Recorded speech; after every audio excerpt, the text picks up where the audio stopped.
नमस्कार, आप देख रहे हैं न्यूज 18 राजस्थान। आपके साथ मैं हूं आसिफ खान। आईएएस इंद्र सिंह पर शिकंजा कसता जा रहा है। एसीबी कोर्ट में इंद्र सिंह की पेशी हुई। एक दिन के रिमांड पर इंद्र सिंह है। इंद्र सिंह की कल गिरफ्तारी हुई थी। बता दें कि 12 के पूर्व कलेक्टर इंद्र सिंह राव को आज जयपुर एसीबी ने कोटा कोर्ट में पेश किया, जहां से कोर्ट ने अभियुक्त इंद्र कुमार राव को एक दिन के रिमांड पर एसीबी को सौंपा है। एसीबी की ओर से न्यायालय में रिमांड की मांग की गई थी। बता दें, कोटा एसीबी की टीम ने 9 दिसंबर को 12 के तत्कालीन कलेक्टर के पीए महावीर नागर को परिवादी से पेट्रोल पंप की एनओसी जारी करने की एवज में 1,40,000 की रिश्वत लेते रंगे हाथों पकड़ा और एसीबी ने इस पूरे मामले में तत्कालीन कलेक्टर इंद्र सिंह राव को शामिल होने के चलते आरोपी बनाया था।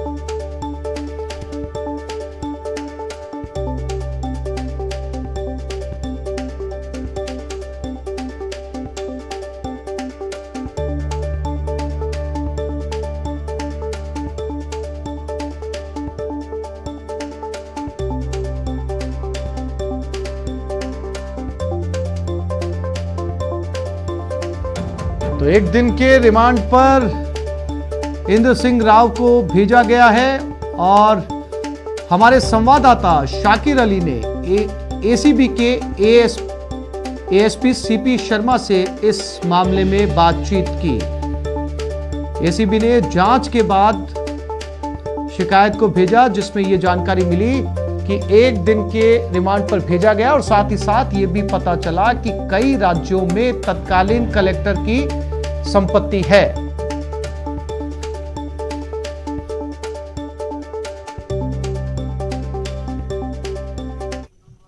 और ये खबर दौसा से है। युवती पर जानलेवा हमले का आरोपी अरेस्ट कर लिया गया। आरोपी विकी उर्फ संजय मीणा को गिरफ्तार किया गया है। मंगलवार को युवती पर हमला हुआ था। एक तरफा प्यार में युवती पर वार किया गया। जयपुर के एसएमएस अस्पताल में इसका इलाज जारी है।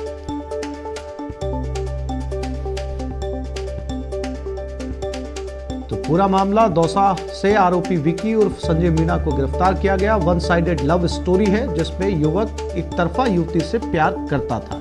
युवती के इनकार करने पर उस पर जानलेवा हमला किया गया। फिलहाल युवती का एसएमएस अस्पताल में इलाज जारी है।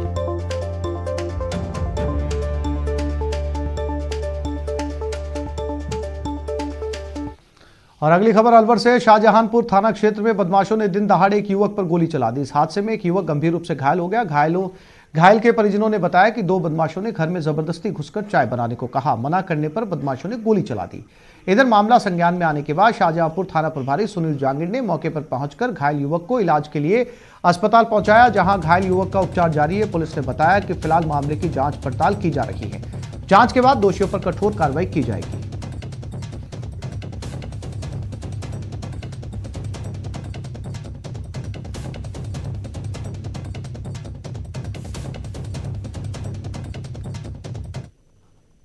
मामला यह हुआ कि मेरे गाँव जाता कुआ पे दोनों मामा घर चले गए थे। पीछे से आके ऐसे बोला कि चल तू चाय बना। 2 बंदे थे ये। वैसे बोले कि मेरे पास दूध नहीं है। दूध मेरे पास था पर वो मना कर दिया कि तू भीतर चल और चाय बना। तो वो नहीं बनाई। वैसे बोले उधर पड़ लो चाय। उधर जाके और अब आज शहर शहर चोरों के आतंक की। प्रदेश के कई शहरों में चोरों का आतंक देखने को मिला। स्क्रीन पर आप 3 तस्वीरें देख सकते हैं। पहली तस्वीर बीकानेर की, जहां चोरों ने कोटगेट थाना क्षेत्र में शहर बीजेपी महामंत्री नरेश कुमार नायक के घर के बाहर खड़ी कार पर हाथ साफ कर लिया। दूसरी तस्वीर अजमेर की, किशनगंज थाना इलाके के वैशाली नगर में एक शोरूम रात के वक्त सेल लगाई गई और लाखों का सामान ले उड़े। चोरों की यह वारदात सीसीटीवी में कैद हो गई। और तीसरी तस्वीर कोटा की, जहां एक चोर को चोरी करना भारी पड़ गया।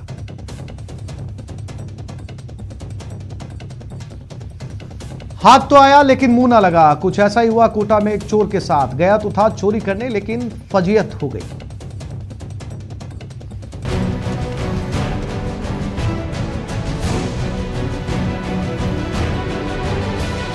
सोचा था मौका अच्छा है, बोर्ड को ले उड़ो।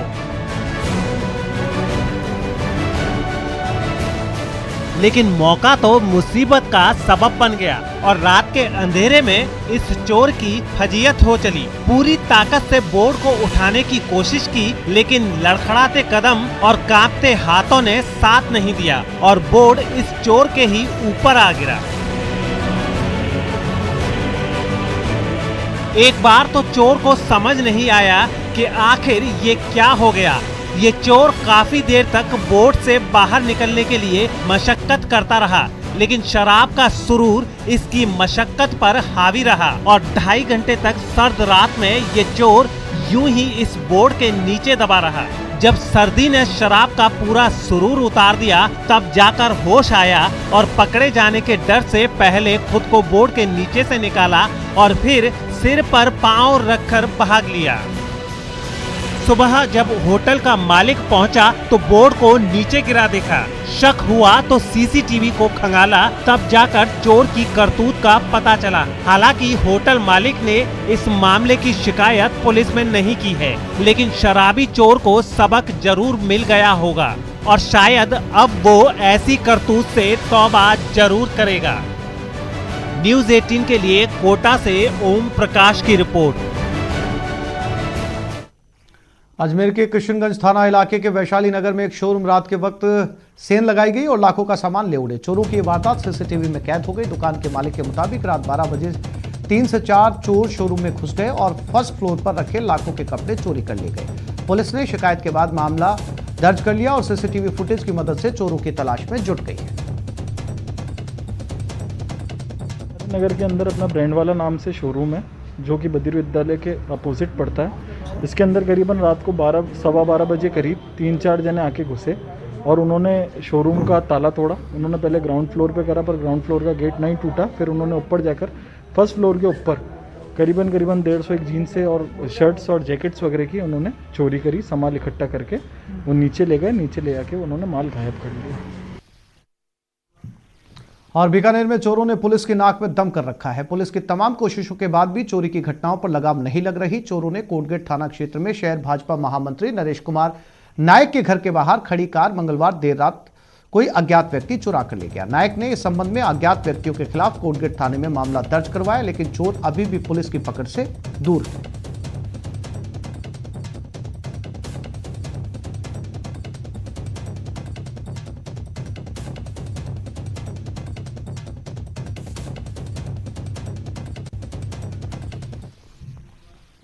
चूरू के सुजानगढ़ में चोरों ने जमकर तांडव मचाया। इन चोरों ने डीटीओ ऑफिस के बाहर लैपटॉप, बैटरी और इन्वर्टर की दुकानों को निशाना बनाया। इन दुकानों का ताला तोड़कर लाखों का माल और 1.5 लाख से ज्यादा की नकदी पार कर ली। बताया जाता है कि मित्र सेवा केंद्र पर चोरी की वारदात हुई और यहां रखा आरटीओ टैक्स का पैसा चोर लेकर चले गए। पुलिस ने घटना का जायजा लिया और मामले की जांच शुरू कर दी है। दिनांक 24/12/2020 को सुबह 7:30 बजे सामने चाय की दुकान कर रखी रोहित सेन ने मुझे सूचना दी कि आपकी दुकान के ताला तोड़ दिया गया है। और जब मैं दुकान में आया, मौका मुआयने पहुंचा घटनास्थल पर, तो मेरी दुकान से एक लैपटॉप, एक डेस्कटॉप और 6 बैटरी सिस्टम एंड जो इन्वर्टर का सिस्टम है जिससे हमारा सिस्टम चलता है वो। इसमें 7 नंबर दुकान है जो Modi photo state and stationery के नाम से है, जो कि मैं आज सुबह मेरे पास में विकास भैया का फ़ोन आया था और विकास भैया ने फ़ोन करके कहा था ताले टूटे हैं। तो मैं अपने ऑफिस में आया था, तो ऑफिस में आके पहले पुलिस ने मौका मुआ। जेके लोन में नवजातों की मौत का मामला राज्य मानवाधिकार आयोग ने जांच पूरी कर ली। आयोग अध्यक्ष को पेश की गई रिपोर्ट में 18 बिंदुओं पर अनुशंसाएं पेश की गई है। व्यवस्थाओं में सुधार संबंधित ये अनुशंसाएं हैं। आयोग सचिव बीएल मीणा और रजिस्ट्रार ओमी पुरोहित द्वारा जांच की गई है।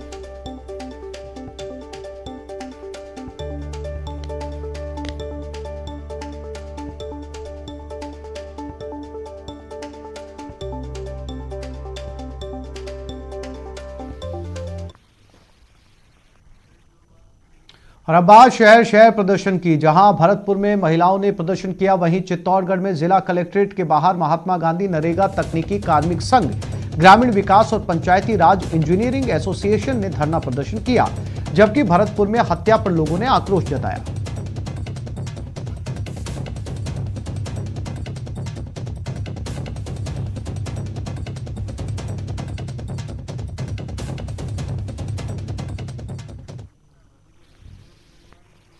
और अब आज जयपुर के डबल निगम के घमासान की। जयपुर ग्रेटर और हेरिटेज नगर निगम के बीच विवाद बढ़ गया है। ग्रेटर नगर निगम की मेयर सौम्या गुर्जर के हेरिटेज निगम इलाके में पहुंचकर अवैध डेयरी पर कार्रवाई करने के मामले ने तूल पकड़ लिया है। हेरिटेज निगम की मेयर मुनेश गुर्जर ने इस घटनाक्रम के बाद सौम्या गुर्जर को 2 टूक सलाह भी दे डाली और मामले की शिकायत राज्य सरकार को करने की चेतावनी दी। हेरिटेज मेयर मुनेश गुर्जर ने सौम्या गुर्जर को नसीहत देते हुए कहा कि वो अपनी सीमा का ख्याल रखे और मेरे मान सम्मान को ठेस ना पहुंचाए। तो सौम्या गुर्जर ने कहा था कि ये गाय ग्रेटर के मानसरोवर और सांगानेर जोन में भी घूमती हैं और कई दिन नजर रखने के बाद वो यहां कार्रवाई के लिए पहुंची हैं।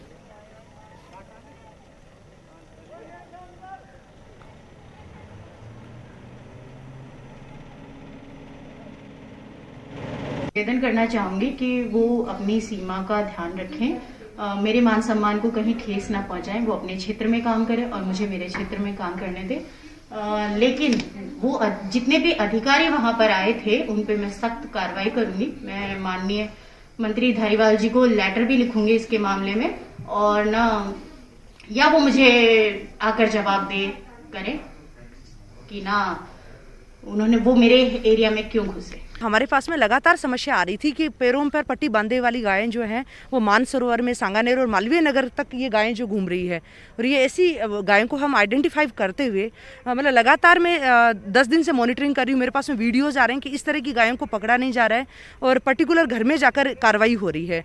तो इस तरह पीड़ित जो मेरे पास में आए तो मैंने देखा कि ये बहुत बड़ा ये नेक्सस चल रहा है। उनको फॉलो करते हुए आए तो वो सारी गायें यहाँ आ रही है, मानसरोवर जोन की और यहाँ सांगानेर जोन में ये गायें घूमती है और ये यहाँ आकर ये इनका आश्रय स्थल ये है, इनको संचालन करने वाले यहाँ ये है। तो देन इनके खिलाफ में कार्रवाई होनी चाहिए, क्योंकि असली में तो आवारा पशुओं की समस्या यहीं से शुरू होती है।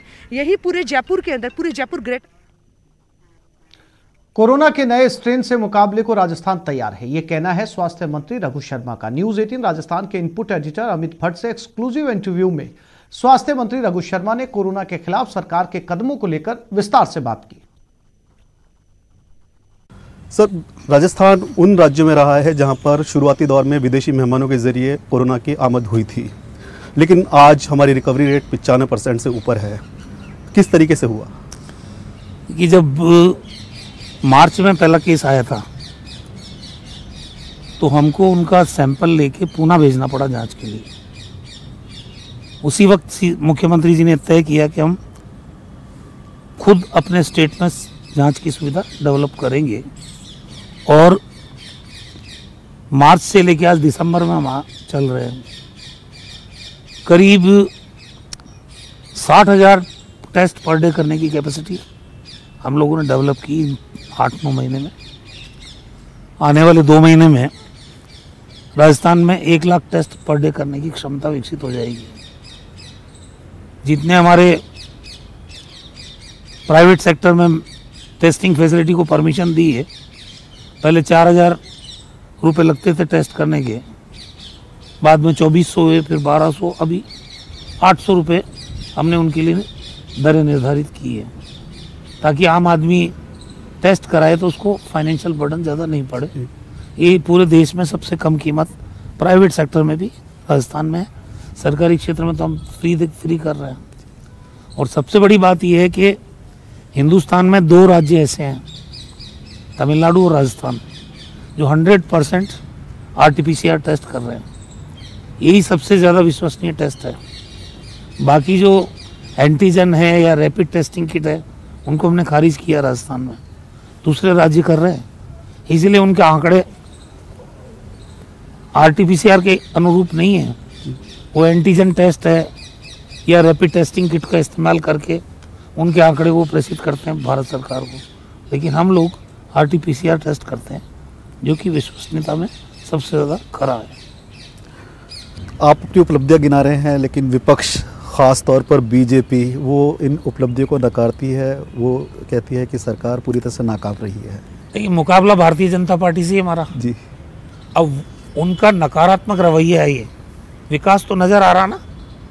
अब उनके मोतियाबिंद अगर हो गया और उनको नज़र देखना ही नहीं विकास को, नकारात्मक राजनीति करनी है, इसका कोई इलाज नहीं है। और भारतीय जनता पार्टी का सर्टिफिकेट चाहिए भी नहीं हमको जनता का सर्टिफिकेट चाहिए। जिसने हमको चुन के सरकार में बैठाया है, वो जनता अगर सर्टिफिकेट देती है, आशीर्वाद देती है, वही हमारे लिए महत्वपूर्ण है। भारतीय जनता पार्टी क्या कहती है, इससे कोई हमारा फर्क नहीं पड़ने वाला, क्योंकि उनको तो नेगेटिव राजनीति करनी है। आप देखिए, अभी पंचायत राज में उनसे ज़्यादा वोट परसेंटेज हमने लिया, लेकिन ढिंढोरा ही पीटा गया कि कांग्रेस हार गई। अभी स्थानीय निकाय उस पर बीजेपी जीतती आई हमेशा। 50 जगह राजस्थान में चुनाव हुए, 38 जगह पे बीजेपी हारी है, कांग्रेस का बोर्ड बना है 36 जगह, 2 हमारे निर्दलीय जो हमारी पार्टी के हैं वो जीते, 12 जगह पे सिमट के रह गई बीजेपी। तो भारतीय जनता पार्टी इस जो स्थितियां हैं वो देश प्रदेश के सामने है, हालात खराब है, वर्टिकल डिवीजन है, जो इनका स्थापित नेतृत्व है और जो स्थापित होना चाहता है उनके बीच में इतनी ज़बरदस्त खाई है, तो वो अपनी कमजोरियां, नाकामियां, अपनी पार्टी में जो रिफ्ट है उसको देख के वो नेगेटिव पॉलिटिक्स पे है, नकारात्मक राजनीति।